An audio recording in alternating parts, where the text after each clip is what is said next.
If we haven't met, my name is Katie Berlin. I'm a vet. I work full-time for AHA right now, for the American Animal Hospital Association, and I really, really, really love my job.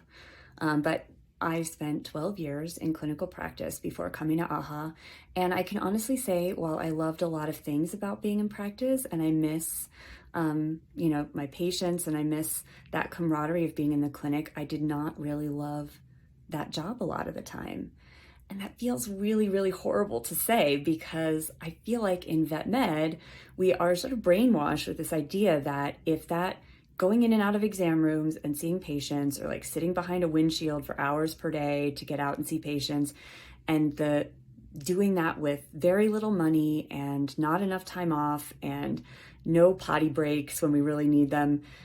I feel like if we're told, or we're made to feel that if we aren't just ecstatic with that situation, we don't belong here.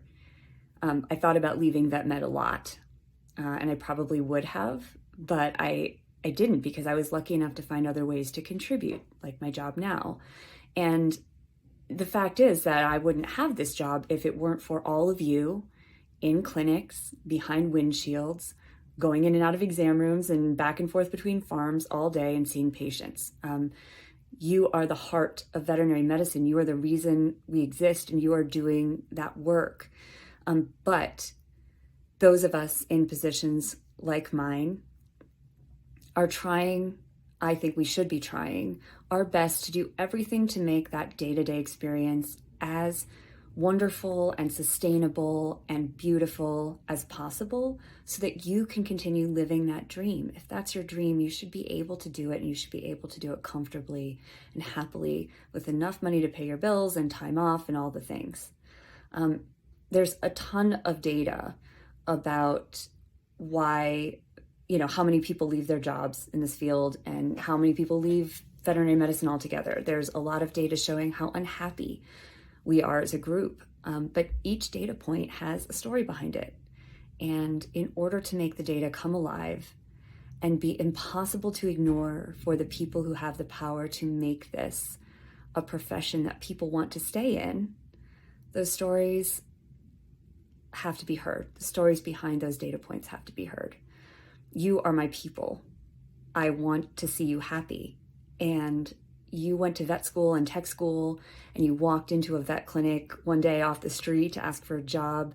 I know that that's how a lot of us got our start, and you deserve to be in a profession that loves you as much as you loved it that very first day, that treats you like a person and not like a number, that allows you to have a fulfilling life outside the hospital as well as inside, that listens to you when you need something and offers you support and doesn't question that this is something that you need.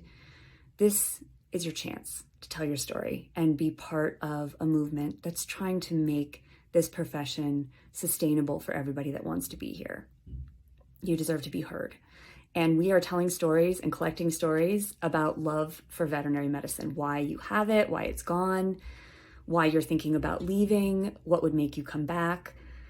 So take 5 minutes, go to veterinaryvisionaries.org and be part of this movement, because we deserve a field that wants to keep us here and that knows how to do that and how to listen to us when we tell them.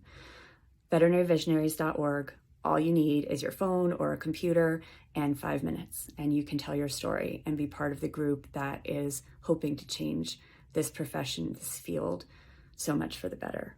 So thank you for all the work you do, and for being the passionate, empathic, beautiful people that you are.